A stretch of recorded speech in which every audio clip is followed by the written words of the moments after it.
Como vemos, había muchos argumentos como para que la zona de 3000 puntos funcione como soporte.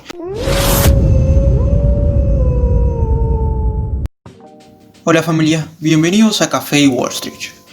Hoy hablaremos sobre el desplome de las bolsas del jueves pasado, veremos qué ocurrió realmente, también haremos un repaso a los principales activos.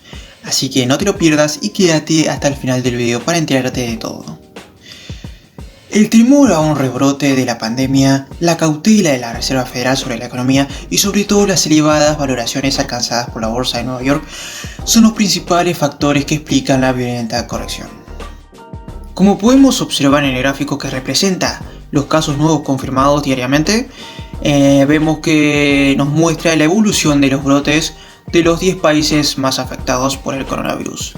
Como vemos en la línea color naranja, que es Estados Unidos, subió drásticamente, exponencialmente a mediados de marzo y abril, pero luego se detuvo y empezó a retroceder gracias a la cuarentena, ¿no? ¿Y por qué es un peligro un rebrote de la pandemia? Pues porque si hay un rebrote, pues hay que cerrar la economía de vuelta y eso es una caída enorme de la economía de vuelta, ¿no? Y la expectativa de una vuelta en V de la economía pues va a quedar totalmente anulada. Y eso podría provocar fuertes correcciones, incluso no correcciones, sino que podría bajar directamente la bolsa. Incluso hacer una nueva tendencia bajista, como vimos en el 2008, ¿no? O en el año 2000-2001. Bien, como vemos en el último dato, parece que quiere repuntar y eso produjo el miedo que vimos en los mercados que hizo bajar la bolsa en torno al 7%. Otra de las causas que provocó la fuerte corrección en los mercados es la cautela de la Reserva Federal en sus previsiones, ¿no? Poco optimistas en el corto plazo. La previsión de la Reserva Federal de no subir los tipos hasta finales de 2022 y de seguir comprando activos por un valor de 120 mil millones de dólares mientras sea necesario no ha servido para tranquilizar a los inversores, que recogen beneficios mientras aumenta la volatilidad.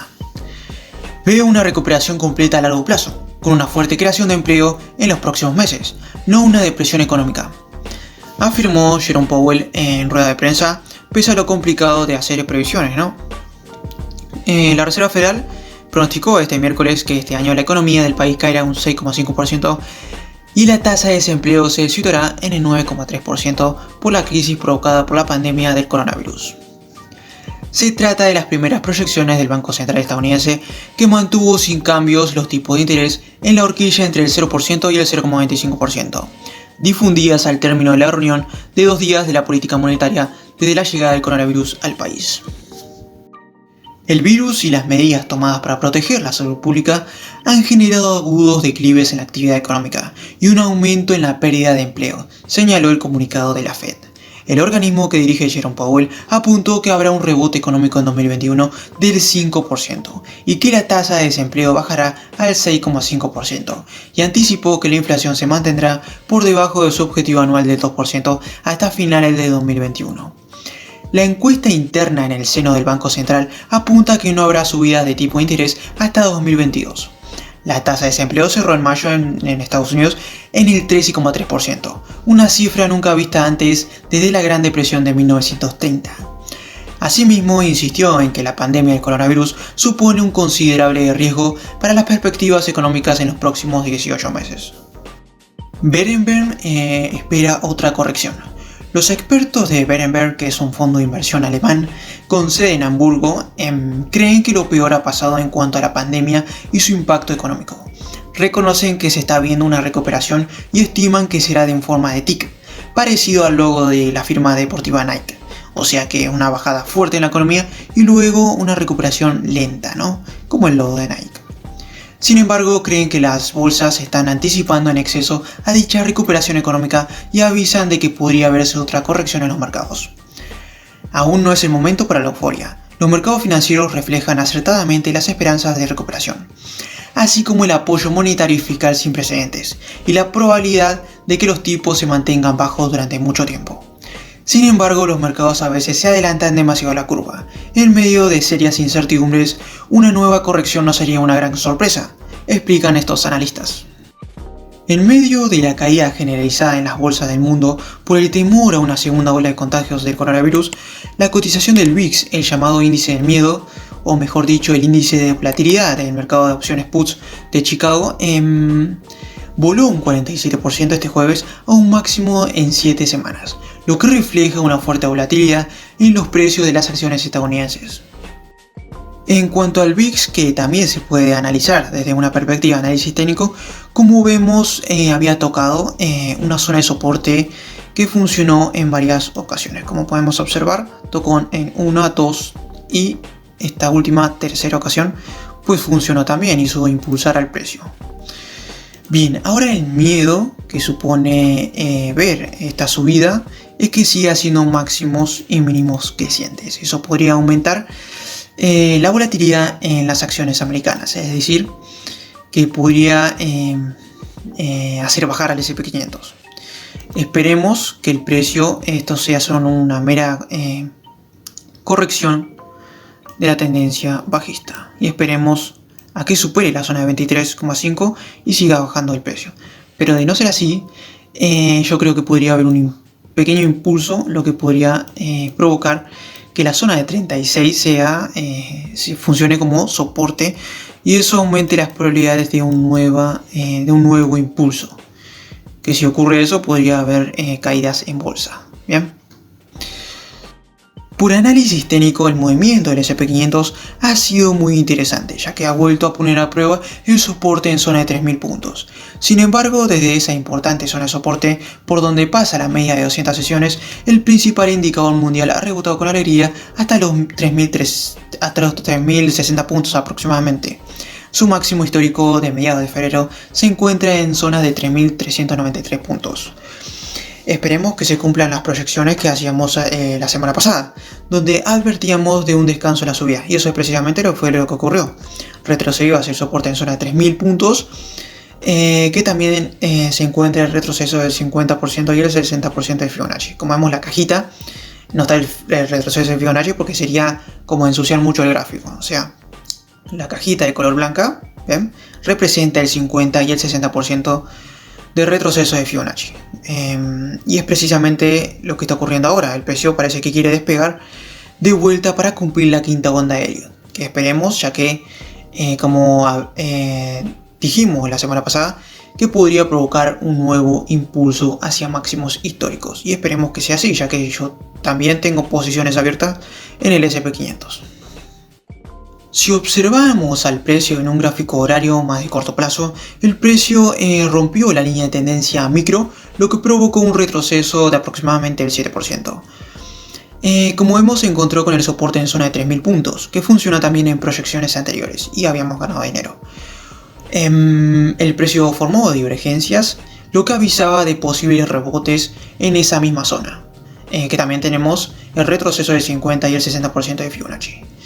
Las inquietudes que me habían surgido es que en gráfico horario, la media exponencial de 200 periodos en gráfico horario pues estaba por encima del precio. Ahora, como vemos, partió la media móvil exponencial de 200 periodos, con lo cual eso aumenta las probabilidades de que siga subiendo el precio. Bien, tal vez en este caso sería más prudente, y recomiendo que ustedes también lo sean. Recomendaría manejar el capital de una manera más conservadora, ya que el precio, como vemos, se encuentra bastante estirado y en cualquier momento podría haber otra corrección en el mercado. Podríamos arriesgar un 0,5%, la mitad del 1%, y cerrar parcialmente las operaciones. Podríamos cerrar la mitad de la operación en zona del último máximo, en zonas de aproximadamente 3.238, y poner el segundo take profit en zonas del máximo histórico, y así tendríamos dos operaciones, ¿no?, abiertas. Y así es como manejaríamos mejor la gestión monetaria, ¿no? Bien, eso es lo que recomendaría yo hacer en estos momentos, ¿no? Como vemos, había muchos argumentos como para que la zona de 3.000 puntos funcione como soporte, ya que había funcionado en anteriores ocasiones Como vemos, 1, 2, 3, 4, 5, en muchas ocasiones había funcionado esa misma zona. También teníamos el retroceso del 50 y el 60% de Fibonacci. También teníamos divergencias en el RSI y en el MACD. Con lo cual había muchos argumentos como para posicionarse en largos. Y no como muchos canales de YouTube que veo que el mercado va a caer, diciendo muchas cosas sobre la bolsa que se va a derrumbar. Nosotros no deberíamos llenarnos la cabeza sobre noticias y tener nuestra propia visión, ¿no? Y que hasta ahora nos está yendo bastante bien, ¿no? Así que estoy muy contento por recomendarles subidas en el S&P 500 y en el Nasdaq, que ya veremos en Nasdaq también. Son ya muchas las ocasiones en las que hemos podido hablar largo y tendido de la vuelta en V del índice de la tecnología. Vuelta en V que pasará a los anales de la historia, por la verticalidad de la caída y de la recuperación. Y ahora le tenemos en máximos de todos los tiempos, o lo que es lo mismo en subida libre. Pero ¿cuánto más puede subir? Nadie lo sabe, no nos engañemos. Pero lo realmente importante no es eso, así que no piensen en eso. Lo importante es que la tendencia sigue siendo impecablemente alcista, como veníamos advirtiendo hace semanas. Así que los que están en el Nasdaq, pues están en positivo, construyendo, como no puede ser de otra manera, mínimos y máximos crecientes desde hace más de 10 años. Una vez más ha quedado demostrado, si es que todavía ha quedado alguna duda de ello, es que la fortaleza sigue estando en Wall Street y desde en la tecnología principalmente. Como advertíamos la semana pasada, es que podría haber una corrección, ¿no? Y hacia la zona de 9.373, y ha llegado a esa zona, incluso formando divergencias. Algo parecido al S&P 500, ¿no? Incluso ha rebotado en la zona, como vemos en la cajita blanca, que representa el 50 y el 60% de Fibonacci. Y esperemos que cumpla el objetivo que marcábamos la semana pasada en zona de 10.500 puntos. 10.500 puntos aproximadamente. Así que tenemos posiciones abiertas en el Nasdaq y esperemos que cumpla. Algo interesante que les quiero mostrar es el comportamiento del oro. Bien, como vemos, viene consolidando desde abril y no logra superar una zona de resistencia importante en zona de 1800. Como vemos, la puso a prueba en varias ocasiones. Bien, el precio se quedó encerrado en un rectángulo, ¿no? Que si rompe al alza, como vemos, tiene proyecciones con objetivo hacia la resistencia en zonas de 1900 aproximadamente. Yo creo que es muy interesante, ya que para mí en las próximas semanas pues podría romper al alza o hacia la baja. Que si rompe hacia la baja, pues tenemos objetivo en zonas de 1565. Pero lo interesante es ver si el precio rompe al alza, ya que lo va a romper una zona muy importante en zona de 1800. Que si rompe al alza, yo creo que tenemos vía libre hacia máximos históricos, incluso que siga siendo máximos y mínimos crecientes. Podríamos jugar la proyección